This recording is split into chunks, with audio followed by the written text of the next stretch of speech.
I learned the back lever in 1 month a few years ago. And if you're serious about it and you follow the steps in this video, you can do the same. The best part is, if you meet strength requirements for it, the learning process is just fun and simple. And this is the secret, it has to be fun for you. If you're training static skills, it usually implies that you enjoy doing them. Of course, it's hard physically, but the skill itself is fun. It's very rare that someone forces themselves to train if they hate it. I'm talking specifically about calisthenic skills here. In general, training statics doesn't feel like punishment. A lot of it has to do with building mind-muscle connection, which can be done through lighter workouts. It's not as exhausting as endurance training or running or weightlifting. Of course, you have to be strong and build a good foundation, but that is the price you have to pay. And if you already have that, and you're putting effort into it, you will master it really soon. The only situation when training is not fun is when you're setting your expectations too high and you don't have a solid strength foundation, or you're training with an injury, which is, don't do that. By the way, if you want to master the back lever as fast as possible, check out the link in the description. So, how do we make the learning process fun and master a cool skill in the meantime? First of all, you have to want it. And the fact that you're watching this video indicates that you already do. So now, we just need to figure out what stage are you at right now and how to move forward. Okay, really important, as I said earlier, you have to be strong. I'm not gonna say you'll just learn it by doing attempts. We're not doing this out of context bullshit Instagram shorts like, oh yeah, just do progressions and you'll get it. Like, progression is fine, but it's no good if you cannot do pull-ups. You have to meet certain strength requirements. For most people, that's about 15 pull-ups and 20 push-ups. Keep in mind those have to be easy for you. You have to feel the strength in your body, and usually you'll just know when you are ready. And since the back lever isn't some super advanced move, as a beginner, you don't need to overthink what kind of workout is best. Just make sure you're training basic movement patterns like pull-ups, push-ups, dips, and core exercises. Of course, depending on your body weight, there are different standards, but as I said, for the majority, if you get to these numbers, most likely you can do a back lever. Assuming you are starting from zero, here's a general framework. 3 workouts per week, each one includes pulling, pushing, and core exercises. If you cannot do pull-ups yet, do Australian pull-ups, negative pull-ups, or assisted ones.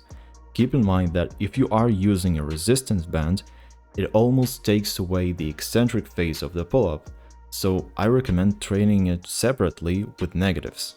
And always remember about progressive overload. If you can do 10 to 15 Australian pull-ups and 5 slow negatives, you should be able to do at least 1 bodyweight pull-up, which means on your next workout, you can start with real pull-ups and try to get more and more. The pushing movements are usually easier to make progress with. And similarly, we can apply regressions. If you cannot do regular push-ups, try elevated ones. The higher the surface is, the easier it is to do them. Once you can do regular push-ups, you switch to them. When it comes to dips on the parallel bars, we cannot really change the grip width or the position, but what we can do is partials.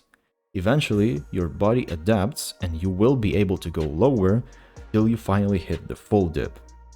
Making progress as a beginner mainly requires consistency and practicing basic movements I just described.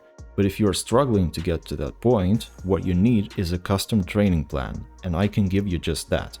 You will build a solid foundation that includes pulling and pushing strength, stabilization, and learning the most important basic positions in calisthenics. The link is below. Once you have the strength, it's mostly about mind-muscle connection and practicing the skill. Now, progressions are relevant. But first, just know this. If you're training alone and you don't have anyone to help you with your form, please record yourself. You will make progress twice as fast. Because what may seem as good technique to us might actually be bad and vice versa. Before you try the back lever, make sure you're comfortable with skin the cat or maybe even the German hang. This is what it looks like. The main difference is that the German hang is holding the bottom position with a serious shoulder extension, and skin the cat is just about the transition. You don't have to go crazy about it, and you don't have to hold the German hang for some ridiculous amount of time. The point of this is to just be sure your shoulders are ready and have enough mobility and flexibility to avoid injuries. Seriously, I know some would want to jump straight into the back lever, but we need to prepare your body first.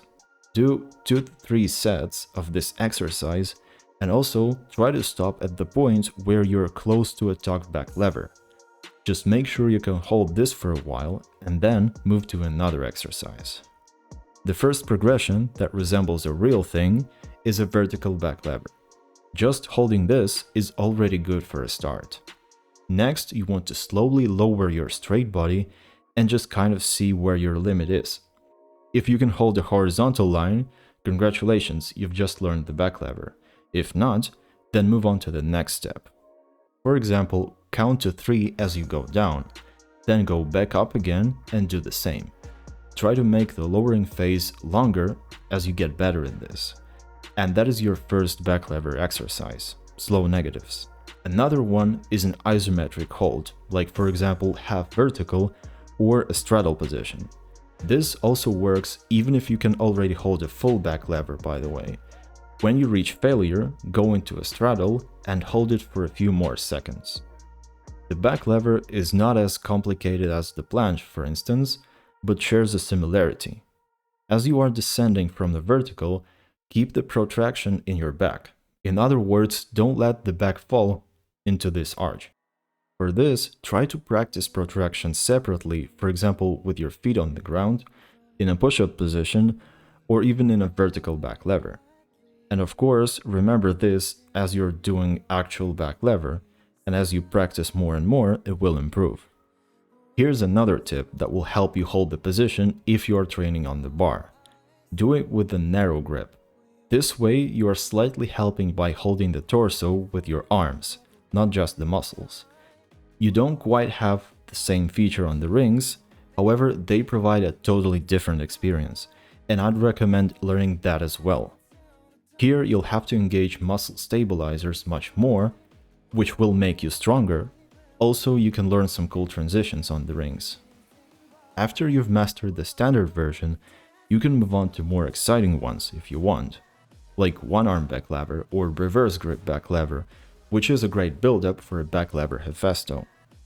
Obviously, train carefully and progress slowly, because tendons take longer to recover and adapt than muscles. If you notice a sharp pain, then just stop the exercise. I remember the first time I actually did it, I was happy as shit. For me, it felt like the best thing ever at that time, because you get this feeling of, I know I can actually do this skill now, which is worth all the time you spend learning it. And you can also show it off to your friends. It's not just about the back lever though, it's also about getting stronger and more capable. I'm sure you want that as well. I can't really imagine someone who just wants the skill without any other benefits. If you're watching this, the chances are that you also want long-term strength. There's something undeniably satisfying about being physically capable. So if you want to learn the back lever as fast as possible and become stronger, check out the top link in the description. I offer one-on-one coaching and a custom training plan that will get you to your goals. The link is below. And keep training hard.